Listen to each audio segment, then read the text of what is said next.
하나님의 말씀 마태복음 5장 12절 기뻐하고 즐거워하라 하늘에서 너희의 상이 큼이라. 너희 전에 있었던 선지자들도 이와 같이 박해하였느니라. 아멘. 누가복음 10장 20절 그러나 귀신들이 너희에게 항복하는 것으로 기뻐하지 말고 너희의 이름이 하늘에 기록된 것으로 기뻐하라 하시니라. 아멘. 오늘 말씀은 예수님의 두 번째 분부를 우리가 생각해 보도록 합니다. 예수님은 두 번째 분부는 기뻐하고 즐거워하라. 기뻐하고 즐거워하라. 우리가 기뻐하고 즐거워하라는 분부를 하신 예수님의 의도와 내용이 무엇인가를 살펴보고, 성경의 기쁨은 하나님의 창조 속에 있습니다. 하나님은 사람을 창조하신 것들을 보시고 기뻐하셨습니다. 사람의 즐거운 기쁨은 하나님이 주신 선물입니다. 사람이 즐거워하고 기쁨이 있을 때 희망도 있고 미래가 있기 때문에 기뻐하고 즐거워하는 것입니다. 기쁨은 하나님의 사랑과 은혜의 만족함을 느낄 때에 생기는 것입니다. 사람은 세상에 기쁨이 있어도 영적인 기쁨이 또 있습니다. 세상의 기쁨은 그리스도로 말미암아 주신 기쁨이 있습니다. 진정한 기쁨은 주를 경외하는 가운데 누리는 기쁨과 즐거움은 최상의 기쁨입니다. 성도는 주의 말씀을 통하여 하나님이 역사하시는 것들을 맛볼 때, 하나님이 일하시는 것을 누릴 때에 기쁨이 충만하게 됩니다. 도대체 무엇인가? 예수님 때문에 내가 겪고 있는 일이 있는가? 마태복음 5장 11절 12절 말씀에 나로 말미암아 너희를 욕하고 박해하고 거짓을 할 때는 너희에게 복이 있나니 기뻐하고 즐거워하라. 하늘에서 너희의 상이 큽니다. 너희 전에 있던 선지자들도 이와 같이 박해 나를 욕하는 때에 여기에 의의를 제기합니다.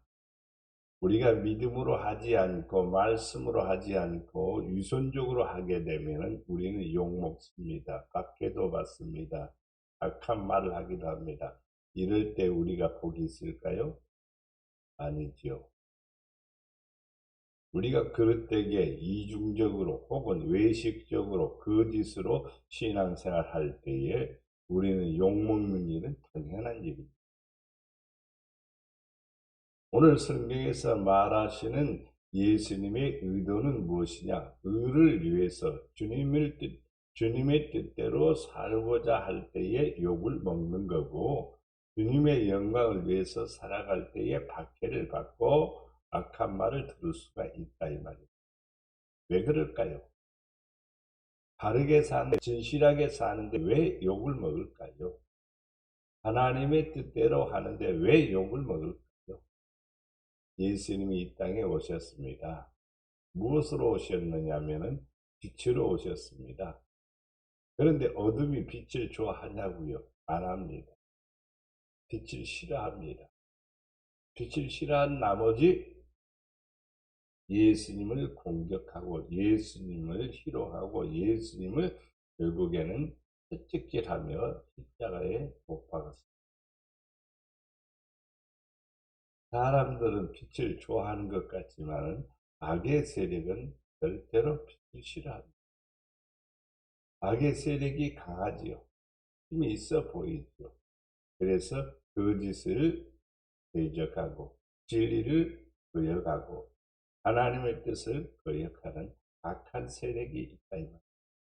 이런 세력들 때문에 내가 당하는 욕도 있고 박해도 있고 선지자를 나가는 23장 34절 말씀에 그러므로 내가 너희에게 선지자들과 지혜 있는 자들과 서기관들을 보내매 너희가 그 중에서 더러는 죽이거나 십자가에 못 박고 그 중에서 더러는 너희 회당에서 채찍질하고 이 동네에서 저 동네로 따라다니며 박하리.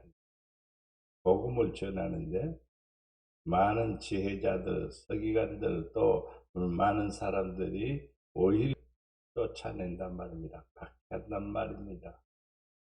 그래서 이 동네에서 저 동네로 따라가는 뭐 하는 비방받아도 좋습니다. 요한복음 5장 16절에 그러므로 안식일에 이러한 일을 행하신다 하여 유대인들이 예수를 박해하게 됩니다. 예수님이 안식일날 병 고치는 일을 하셨습니다. 예수가 치료하셨고 사단에게 매인 자들을 풀어주셨고 또 뿐만 아니라 죄악 가운데 있는 우리들을 하시기 위해서 구원하시기 위해서 이 땅에 오셨습니다. 그리스도인들이 이 땅에 살아가면서 우리는 기뻐해야 하고 못할 자가 없는 주를 위해서 살려고 하면 희생이 따르지요. 근신이 따르지요. 그리고 나를 버려야 될 일도 생기죠. 나를 버린다는 말은 내 소욕을 버린다는 뜻이기도 하지요. 나의 모든 것을 주께 드리는 삶이죠. 그런데 성경에는 전토를 100배나 받는답니다. 100배나 받되 뭘 박해도 겸하여 받고 또 하나 추가로 내세의 영생을 받지 못할 자가 없느니라 이렇게 말씀하셨습니다.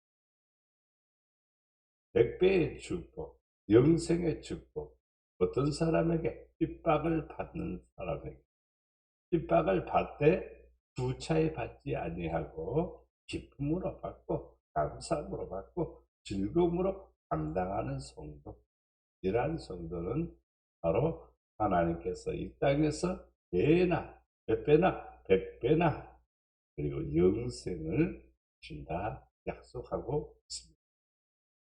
고린도후서 4장 9절 말씀에 박해를 받아도 버림바 되지 아니하며 거꾸로 띠을 당하여도 망하지 아니하고 그랬습니다. 박해 받지요, 고난도 받지요, 거꾸로 때림 받지요, 욕도 먹지요, 비방도 받지요. 그러나 우리 성도는 잘 됩니다. 우리 성도는 복이 됩니다. 기뻐할 때에, 감사할 때에, 믿음으로 전력할 때에 더 잘되고 더 번성하게 되면 믿습니다. 갈라디아서 4장 29절에 그러나 그때에 육체를 따라 난 자가 성령을 따라 난 자를 박해한 것 같이 이제도 그러하도다. 육체를 따라 난 자가 있고 성령을 따라 난 자가 있습니다. 근데 육체를 따라 난 자가 성령을 따라 난 자를 박해한 것 같이 이제도 그러하도다. 이 말씀의 내용은 어디에 초점이 있느냐면 아브라함이 육체를 따라 난 자가 누구냐면 이스마엘입니다. 그리고 성령을 따라 난 자가 누구냐면 이삭입니다. 근데 먼저 나온 이스마엘이 이삭을 박해합니다. 괴롭힙니다. 자꾸 괴롭힙니다. 결국 아브라함은 이스마엘을 그 부모 하갈과 더불어 쫓아내죠. 하나님은 지금이나 전에나 이후에도 변함없이 육체를 따라 살아가는 사람들은 성령을 따라가는 자들을 박해합니다. 비웃습니다. 조롱합니다. 그러나 성령을 쫓아가는 사람들이 결국에는 승리하게 됩니다. 왜냐? 하나님이 함께하기 때문에. 가인도 아벨을 죽였습니다. 야곱과 예서도 영을 따라 성령을 따라 살아가는 자와 육신의 소욕을 따라가는 사람의 모습입니다. 다 누가 이겼습니까? 아벨은 순교자의 첫 번째의 축복을 누리는 사람. 이삭은 무엇을 하든지 hin통하여 번성하였습니다. 야곱도 마찬가지. 엄청난 아버지의 은혜와 축복을 받았고 그의 3분의 1을 에서에게 줄 정도로 거부가 되었고 복을 받았습니다. 핍박 많이 받았습니다. 고난 많이 겪었습니다. 그래도 다 감당해 갔습니다. 갈라디아서 6장 12절에 보면 무릇 육체의 모양을 내려 하는 자들이 억지로 너희에게 할례를 받게 하면 그들이 그리스도의 십자가로 말미암아 박해를 면하려 한 뿐이라 그랬습니다. 사람들이 신앙생활하면서 초대교회 때 신앙생활하면서 유대인들이 핍박을 하니까 할례를 받았습니다. 할례 받으면 나도 할례 받았어. 그러면 유대인들한테 핍박을 안 받습니다. 왜냐하면 할례 받았기 때문에. 할례를 받아야 됩니까? 십자가의 은혜를 받아야 됩니까? 할례보다도 십자가의 은혜를 받아야 됩니다. 십자가의 은혜 때문에 바로 박해를 받는다. 할례를 받지 않고 십자가의 은혜만을 주장하면 박해를 받는다. 그래서 박해를 면하기 위해서 할례를 받았단 말이에요. 이것은 무엇을 의미하느냐면 육체의 모양을 내려고 하는 사람들의 모습. 외형적으로 육체의 모습을 내려고 하는 사람들은 십자가의 은혜가 그에게서는 멀다는 사실을 발견하게 됩니다. 그러면은 뭘 면할까요? 박해는 면하게. 그러나 하나님께는 영광이 되지 않는다는 사실을 발견하게 됩니다. 아무리 육체를 우리의 외형적인 것들 아무리 꾸겨도 내면의 모양이 십자가의 은혜로 말미암아 깨끗하지 아니하면은 우리는 하나님의 은혜와 사랑에서 거리가 먼 사람이 됩니다. 그러나 십자가의 은혜로 말미암아 믿음으로 전력하고 아버지의 영광을 위해서 살아가는 사람은 박해를 그럴 때 우리는 기뻐하고 감사하고 감당하는 사람이 되어야 됩니다. 세 번째, 주를 위하여 당하는 일로 기뻐하고 즐거워하라고 하셨는데 이유가 무엇입니까? 고린도후서 12장 10절 말씀에 그러므로 내가 그리스도를 위하여 약한 것들과 능력과 궁핍과 박해와 곤고를 기뻐하노니 이는 내가 약한 그때에 강함이라. 자, 그리스도를 위해서 살아가는데 약한 것들, 약한 것들이란 말은 내가 힘이 없다는 말입니다. 힘이 없다는 것은 상대방이 강하다는 뜻이기도 하겠죠. 근데 약한 것들, 능력, 궁핍, 박해, 공고 이런 것들을 기뻐하는 거예요.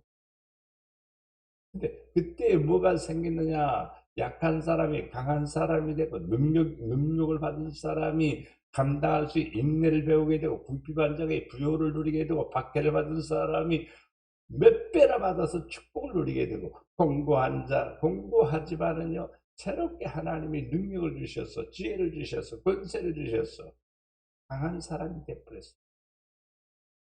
신앙생활은 핍박 속에서 강해지고 많은 순환과 고통 속에서 더 지혜로워지고 보다 더 하나님의 형상을 이루어가게 된다는 사실을 발견하게 됩니다.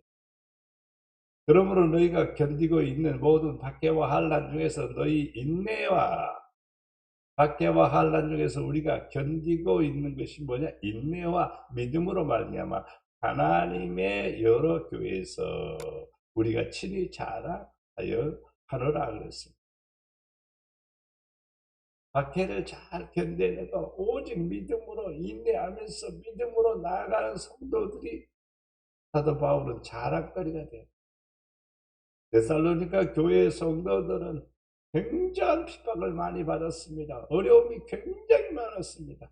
그런데도 불구하고 기뻐하고 감사하고 믿음으로 전력하니까 사도 바울은 어디 가든지 데살로니가 교회 성도들을 소개하고 그들을 자랑거리로 삼았습니다. 여러분의 자랑은 무엇인가? 여러분의 자랑이 믿음의 분량이 되어야 됩니다. 믿음의 자랑거리가 되어야 됩니다. 믿음의 인정을 받는 성도가 되어야 됩니다. 이러한 성도는 박해를 즐거움으로 삼고 핍박도 기쁨으로 감당하고 믿음으로 감사하면서 살아가는 성도는 분명히 멋진 믿음이요, 사랑받는 성도요, 하나님 앞에 사람 앞에 인정받는 사람임을 믿습니다. 디모데후서 3장 11절 박해를 받음과 고난과 또한 안디옥과 이고니온과 루스트라에서 당한 일과 어떠한 박해를 받은 것을 네가 과연 보고 알았거니와 주께서 이 모든 것 가운데서 나를 건지셨느니라. 예, 우리 주님께서는 우리가 박해받는 현장에서 핍박받는 현장에서 건져주시고 구원해 주시고 도와주시고 역사하신다는 사실. 주를 위해서 사는데 주님이 우리에 대해서 아무 관심이 없을까요? 우리를 너무너무 사랑하셔서 세상 끝날까지 함께 하시면 믿습니다. 예수님은 우리와 함께 하시죠. 박해받는 현장에, 핍박받는 현장에, 욕을 먹는 현장에 우리와 함께 하신다는 사실. 의를 위하여 박해를 받는 자는 복이 있나니 천국이 그들의 것입니다. 우리가 의를 위해서 살고 진리를 위해서 살고 믿음으로 살고 이러한 성도는 분명히 박해받아요. 핍박받아요. 그러나 천국을 소유하는 성도가 됨을 믿습니다. 말씀을 정리해 봅니다. 핍박을 받는 것은 주를 믿기 때문입니다. 세상에 속하지 않았다는 증거입니다. 박해를 통하여 자신이 그리스도에게 속한 자인지 아닌지를 결정해 주는 기회가 됩니다. 믿음으로 감당하고 기쁨으로 감당하고 즐거움으로 감당하며 우리의 믿음은 더 강해지고 우리는 하나님의 자녀로서 확신하게 세워집니다. 그리고 내가 하나님의 자녀라는 사실이 우리에게 보여주는 증거가 됩니다. 핍박을 통하여 강하고 담대한 자가 되고 그리스도의 고난에 동참하는 것으로 최고의 영광스러운 은혜에 참여하게 됩니다. 핍박을 통하여 믿음이 진주처럼 아름답고 귀한 믿음의 사람으로 만들어져가는 것입니다. 주를 위하여 핍박을 받을 때에 기뻐하고 즐거워하십시오. 상급이 면류관이 있습니다. 기뻐하고 즐거워하는 심령에는 모든 것들을 잘 감당하게 되고 승리의 축복이 주어지게 됩니다. 예수 그리스도로 구원을 누리는 은혜는 기쁨과 즐거움입니다. 하나님의 사랑과 은총과 기쁨과 즐거움이 우리 안에 부어주실 줄 믿습니다. 사랑과 은혜가 풍성하신 아버지 하나님, 우리가 이 땅에 사는 날 동안 의를 위하여 핍박을 받을 때에 기뻐하고 즐거워하게 하오. 우리 마음속에 항상 아버지의 사랑 안에 거하게 하시고 진리를 추구하며 의를 추구하며 하나님의 아름다운 믿음을 쫓아 살아가도록 우리를 격려하여 붙들어 주시옵소서. 핍박받는 자를 일으켜 세우시고 하나님 아버지 욕을 먹는 자에게 하나님의 은혜를 베푸시고 예 약속대로 상급을 주시며 멸류관을 주시며 대나의 복을 주시며 뿐만 아니라 영생의 축복을 허락하시옵소서. 이 땅에 사는 날 동안 주의 은혜를 누리며 살게 하시고 아버지의 사랑 안에 거하게 하여 주시옵소서. 오늘도 주의 은혜와 사랑으로 충만하게 하시고 복된 삶이 되게 하여 주시옵소서. 우리를 사랑해 주시는 예수님의 이름으로 기도드리옵나이다. 아멘.